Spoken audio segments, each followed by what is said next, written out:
Hello friends, कैसे हैं आप सभी। तो एक बार फिर से स्वागत है आपका ऑन अध्यापक अकेडमी पर, जहाँ हम करते हैं सीटेट एसएसटी पेपर 2 की प्रिपरेशन। तो आज का हमारा video history class 7 chapter 3rd और 4th रहेगा। पिछली वीडियो में हमने chapter 1st and 2nd complete किया था। तो अगर आप नए हैं तो हमारे चैनल को सब्सक्राइब करें, और जो भी आपके फ्रेंड्स सीटेट एसएसटी पेपर 2 की प्रिपरेशन कर रहे हैं उनके साथ शेयर करना ना भूलें, और कमेंट में ज़रूर अपना फीडबैक दें कि आपको हमारे वीडियोस कैसी लगती हैं। और जैसा कि आप सभी को पता है, सीटेट में 1 महीना मुश्किल से रह गया है।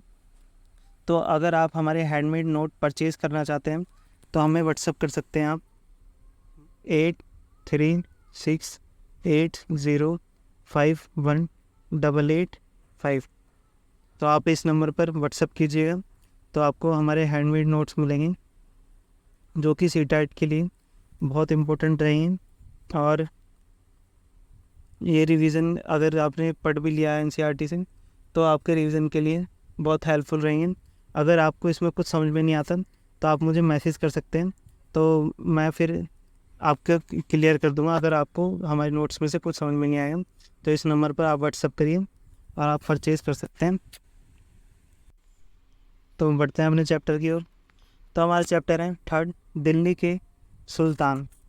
तो इसमें बताया गया है कि दिल्ली पर सबसे पहले हमारा तोमर वंश का शासन था, और फिर तोमर वंश को अजमेर के चौहान वंश ने हराकर अपनी सत्ता जमा ली। तो चैप्टर की शुरुआत यहीं से होती है, तो चलिए देखते हैं। तो तोमर को अजमेर के चौहान ने परास्त किया। तोमर और चौहानों के राज्यकाल में ही दिल्ली वाणिज्य का केंद्र बन गई। तो इसकी विशेषता थी कि इन दोनों के शासनकाल में दिल्ली वाणिज्य का केंद्र बन गई, और इसमें समृद्धशाली जैन व्यापारी रहते थे। तो कौन रहते थे इसमें? जैन व्यापारी। नेक्स्ट, यहाँ दहलीवाल कहे जाने वाले सिक्के भी ढाले जाते थे। अब ये हमारी सारणी है जो कि हमारी बुक में दी गई है, और ये बहुत इम्पोर्टेंट है क्योंकि शासकों के नाम से उनके कार्यकाल या फिर शासनकाल के मिलान पूछ लेता है। तो इसके लिए आप इसे देखिएगा कि पहला था हमारा तोमर वंश। ये 12वीं शताब्दी से 1165 तक रहा, और उसमें हमारा महत्वपूर्ण शासक था अंगपाल, जो कि 1130 से 1145 तक रहा। दूसरा चौहान वंश, तो इसमें 1165 से 1192 तक, और प्रमुख था इसमें पृथ्वीराज चौहान, जो कि 1175 से 1192 तक रहा। अब गुलाम वंश या फिर प्रारंभिक तुर्की शासक, तो ये 1206 से 1290 तक रहे। टोटल हमारे 84 साल रहे थे। और इसमें कुतुबुद्दीन ऐबक था पहला, जो कि 1206 से 1210 तक रहा। दूसरा शम्सुद्दीन इल्तुतमिश, जो कि 1210 से 1236 तक रहा। फिर हमारी रज़िया सुल्तान, जो कि 1236 से 1240 तक रही। ये डेट इम्पोर्टेंट है, आप इसे ज़रूर याद रखिए। फिर गयासुद्दीन बलबन, जो कि 1266 से 1287 तक रहा। आगे बढ़ते हैं। अब हमारा खिलजी वंश, इसने 30 साल तक शासन किया, जो कि 1290 से 1320 तक था। पहला था हमारा इसमें जलालुद्दीन खिलजी, 1290 से 1296। दूसरा अलाउद्दीन खिलजी, जो कि 1296 से 1316 तक था। नेक्स्ट तुगलक वंश, 1320 से 1414। ये दिल्ली के सुल्तानों में सबसे अधिक शासन किया, कितना? 94 साल। तो इसमें पहला था गयासुद्दीन बलबन, इसने 1320 से 1324। फिर मोहम्मद तुगलक 1324 से 1351। फिर फिरोज शाह तुगलक 1351 से 1388। आगे बढ़ते हैं। अब है शैद वंश, तो ये 14 से 14 तक और 14 से 51 तक रहा। इसमें इम्पोर्टेंट है ख्रीज खां, जो कि 14 से 14 तक 1421 तक रहा। फिर लोधी वंश, जो कि 1451 से 1426 तक रहा, और इसमें था बहलोल लोधी, जो कि 1451 से 1479 तक रहा। अब बढ़ते हैं आगे। ये हमारा इतना इम्पोर्टेंट नहीं है, फिर भी फ़क़्ह मुदब्बिर, ये 13वीं शताब्दी का इतिहासकार था, और इसने एक बात लिखी जो कि राज्य में सैनिकों की आवश्यकता महत्वपूर्ण स्थिति को दर्शाता है। अब आगे 1336 में रज़िया सुल्तान इल्तुतमिश की बेटी ने शासन किया, और इसके समय के इतिहासकार हैं मिनाज आज सिराज, तो मिन्हाज और सिराज, उन्हें लगता था कि ये महिलाएं शासक के रूप में अधिक योग्य नहीं हैं, और उन्होंने लिखा कि उन्होंने अपने सिक्कों पर इस तरह से भ्रम डाला जैसे कि वे कोई पुरुष हो। तो आप इन्हें, इन लाइनों को याद रखिएगा। आगे बढ़ते हैं। अब है हमारा गैरिसन शहर, ये इम्पोर्टेंट है। तो ये किन्हें कहा जाता था, ये कई बार पूछा गया हमारे। किलेबंद बसाव, जहाँ सैनिक रहते थे, इसका संस्थापक कौन था? तो गयासुद्दीन बलबन। और विस्तार किसने किया था इसका? अलाउद्दीन खिलजी और मोहम्मद तुगलक ने। तो गैरिसन शहर के अर्थ है जहाँ पर हमारे सैनिक रहते थे और उसकी चारों तरफ से किलेबंदी होती थी। और इसका संस्थापक था हमारा गयासुद्दीन बलबन, और विस्तार अलाउद्दीन खिलजी और मोहम्मद तुगलक ने किया इसका बाद में। अब है हमारा बंदगा। तो इल्तुतमिश के गुलामों को क्या कहा जाता था? बंदगा। तो देखते हैं, दिल्ली के आरंभिक सुल्तान विशेषकर इल्तुतमिश सामंत और ज़मींदारों के स्थान पर अपने विशेष गुलामों को सूबेदार नियुक्त किया, और उन गुलामों को फारसी भाषा में क्या कहा गया? बंदगा कहा गया। और इन्हें सैनिक सेवाओं के लिए खरीदा जाता था, और इन्हें महत्वपूर्ण पद दिए जाते थे, और उससे पहले इन्हें प्रशिक्षित अर्थात ट्रेनिंग की जाती थी, क्योंकि और ये बहुत ही विश्वास के लायक होते थे। आगे बढ़ते हैं। इक्तेदार या मुक्ति। तो इक्तेदार या मुक्ति किसे कहते होते हैं? तो ये खिलजी और तुगलक शासकों नए इलाकों के सूबेदार होते थे, जिन्हें इक्तेदार या मुक्ति कहा जाता था। और ये सूबेदार इलाकों पर नज़र रखते थे, और इनका फ़र्ज़ था कि सैनिक अभियानों का नेतृत्व करें और एकता में कानून की व्यवस्थाएं बनाए रखें। आगे बढ़ते हैं। एकता को संभालने वाले इक्तादार कहलाते थे। अब अलाउद्दीन खिलजी के शासनकाल में भू राजस्व है। तो इसमें 3 प्रकार के राजस्व दिए गए हैं।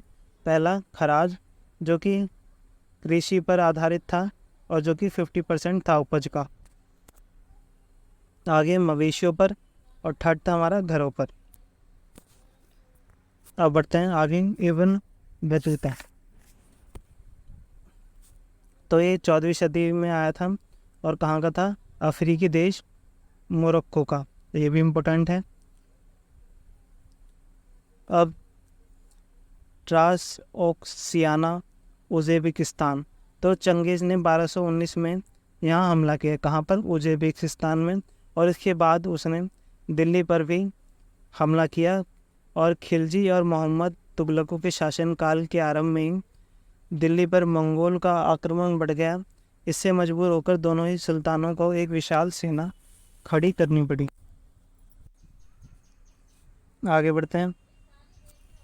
टोकन मुद्रा। तो टोकन मुद्रा किसने चलाई? मोहम्मद तुगलक। हम शेरशाह सूर के बारे में जानते हैं थोड़ा बहुत। इसने शासन किया 1540 से 1545 तक। ये कहाँ था? ये बिहार से था। तो इस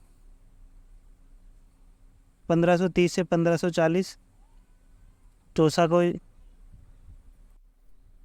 40 के बीच में इसने चौसा का युद्ध किया था। और फिर 17 मई 1540 में बिलग्राम या कन्नौज का युद्ध, और 1555 में किया था सरहिंद का युद्ध। आगे बढ़ते हैं हमने चैप्टर 4 की ओर। यह है मुग़ल साम्राज्य। इसमें देखते हैं मुग़ल कहाँ से थे और उन्होंने क्या क्या किया, और उनका वंश कौन कौन थे वंश। तो मुग़ल माता की ओर से वे मंगोल शासक चंगेज़ खान थे, और पिता की ओर से वे तुमेर वंशज थे, और मुग़ल तुमेर के वंशज होने पर गर्व करते थे। और ऐसा क्यों? क्योंकि चंगेज़ खान से जुड़ी स्मृतियों में सैकड़ों व्यक्तियों का नरसंहार संबंधित था। दूसरी तरफ मुग़ल तुमेर वंश का गर्व अनुभव करते थे, इसलिए वे अपने चंगेज़ खान के शासक कहलाने में ज़्यादा इंटरेस्टेड नहीं थे, इसलिए वो अपने आप को तुमेर वंश के शासक ज़्यादा कहलाते थे। अब देखते हैं बाबर। तो बाबर हमारा 1526 से 1523 तक रहा। 1504 में काबुल पर कब्जा किया। 1526 में पानीपत का प्रथम युद्ध हुआ, इसमें लोधी को हराया और दिल्ली और आगरा को अपने कब्जे में कर लिया। फिर है हमारा आग्नेय शास्त्र। 16वीं शताब्दी में युद्ध में तोप और गोलाबारी का पहली बार बाबर ने पानीपत की पहली लड़ाई में प्रयोग किया। तो आग्नेय शस्त्रों का प्रयोग किसने किया सबसे पहले? बाबर ने पानीपत की लड़ाई में। और 1526 में पानीपत का युद्ध करा और लोधी को हराया। आगे देखते हैं। 1527 में खानवा का युद्ध राणा सागर के साथ। 1528 में चेदरी का युद्ध, चंदेरी का युद्ध, वो था राजपूतों के खिलाफ। अब हुमायूं, तो ये था 1530 से 1540 तक। और फिर इसका दूसरी बार कार्यकाल आया 1555 से 1556 तक। तो शेर खान ने हुमायूं को 2 बार हराया, एक तो 1539 में चौसा के युद्ध में, दूसरा 1540 में कन्नौज। फिर वह कन्नौज की लड़ाई के बाद वह ईरान भाग गया और ईरान में हुमायूं ने सफ़ाविद शाह की मदद ली। उसने 1555 में दिल्ली पर पूर्ण कब्जा कर लिया और मृत्यु 1556 में हो गई हुमायूं की। और इमारत कारण क्या था? इमारत के गिरने से। आगे बढ़ते हैं। अकबर। अब अकबर के बारे में जानते हैं। तो अकबर का कार्यकाल था 1556 से 1605 तक। 13 वर्ष की आयु में वह गद्दी पर बैठा। 1555 से 1570 तक अकबर स्वतंत्र हो गया और बैरम खां से स्वतंत्र हो गया था? बैरम खां के नेतृत्व से। 1568 में चित्तौड़ जीता। 1569 में रणथंभौर जीता और 1570 से 85 तक गुजरात के विरुद्ध अभियान किए। फिर बिहार, बंगाल और उड़ीसा में अभियान चलाए। आगे देखते हैं। 1585 से 1605 में अकबर ने साम्राज्य का विस्तार हुआ। कहाँ तक? कश्मीर, कांधार, अहमदनगर। सलीम के कारण सत्ता लड़खड़ाई। सलीम ने विद्रोह खड़ा कर दिया था अकबर के विरुद्ध, जिस कारण राज्य की सत्ता लड़खड़ाई। अब देखते हैं जहांगीर।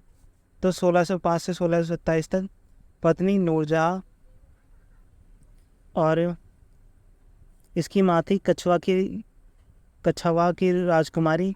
पुत्र था शाहजहां और यह अंबर की पुत्री थी। कौन? शाहजहां। आगे देखते हैं। शाहजहां पुत्र का औरंगजेब था और अहमदनगर के विरुद्ध अभियान किया इन्होंने और बिंदोलों की हार हुई और ओरछा पर कब्जा भी कर लिया। किसने? शाहजहां ने। अब देखते हैं औरंगजेब।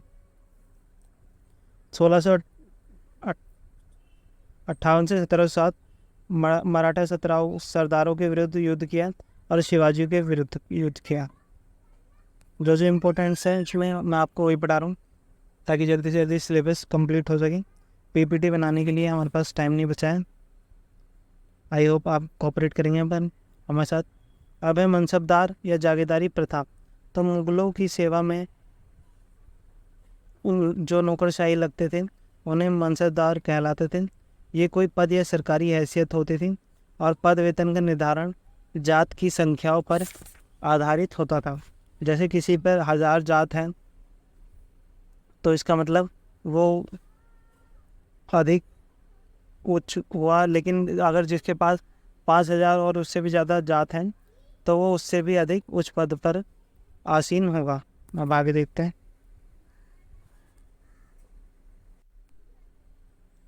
अब मनसबदारों के कार्य देख लेते हैं। मनसबदार घोड़ों को दागते थे, सैनिकों का पंजीकरण करते थे। मनसबदार अपना वेतन राजस्व एकत्रित करने वाले भूमि के रूप में पाते थे, जिन्हें जागीर कहते थे। अब जब्त देखते हैं। जब्त किसे कहा जाता था? प्रत्येक फसल की राजस्व दर की अलग अलग सूची बनाई गई जिसे जब्त कहा गया। अब ये हमारा इम्पोर्टेंट है अकबरनामा और आईने अकबरी। तो ये किसने लिखा? अबुल फजल ने लिखा और ये 3 भागों में बटी गई। पहला पूर्वजों के बयान थे, दूसरों में शासनकाल घटनाएं थी। तीसरी हमारी पुस्तक थी आईने अकबरी। ये सभी तीनों अकबरनामा के पार्ट थी, जिसमें आईने अकबरी हमारी तीसरी नंबर की पुस्तक थी। आप ये भी याद रखिएगा कि पहली नंबर की पुस्तक कौन सी थी, पूर्वजों के बयान वाली, दूसरी शासनकाल, तीसरा थी हमारी आईने अकबरी। इसमें आईने अकबरी में क्या था, इसमें अकबर के प्रशासन, घराने, सेना, राजस्व व साम्राज्य के भूगोल का वर्णन था। आगे देखता हूँ। तो अकबर ने अपने शासनकाल के दौरान कुछ नीतियाँ चलाई, उन्हें देखते हैं। तो पहला है हमारा सूबा। तो सूबा साम्राज्य के प्रांतों में बटा हुआ था, जिन्हें सूबा कहते थे। और कौन सा संभालता था इन्हें? सूबेदार। राजनीतिक व सैनिक दोनों प्रकार के कार्य करते थे। तो सूबेदार दोनों राजनीतिक और सैनिक दोनों प्रकार के कार्य करते थे। अब है दीवान। प्रत्येक प्रांत में एक वित्तीय अधिकारी होता था, जिसे क्या कहता था? दीवान, जो कि पैसों से रिलेटेड काम दाम देखता था। दूसरा बख्शी, ये सैनिक वेतन अधिकारी होते थे। दूसरा सदर, ये धार्मिक मंत्री होते थे। फिर फौजदार, ये सेना नायक होते थे। फिर कोतवाल, ये नगर पुलिस के अधिकारी होते थे। आगे बढ़ते हैं। अब है मतदंता, ऐसा शासन जिसके खिलाफ कोई कार्रवाई ना कर सके। इसलिए अकबर ने अबुल फजल के साथ मिलकर सुलह कुल की व्यवस्था लागू की गई। तो सुलह कुल की व्यवस्था किसने की गई? सुलह कुल की व्यवस्था लागू की गई अकबर के कार्यकाल में। और ये इसका अर्थ था कि सबके लिए एक प्रकार का शासन, और जिससे समाज में शांति, सच्चाई, न्याय स्थापित हो सके। तो ये था हमारा वीडियो। यही हमारा आज का चैप्टर 4 कंप्लीट होता है। तो आई होप आपको हमारी वीडियो अच्छी लगी होगी। ऐसी और वीडियो के लिए हमारे चैनल सब्सक्राइब करें, लाइक करें, शेयर करें। धन्यवाद।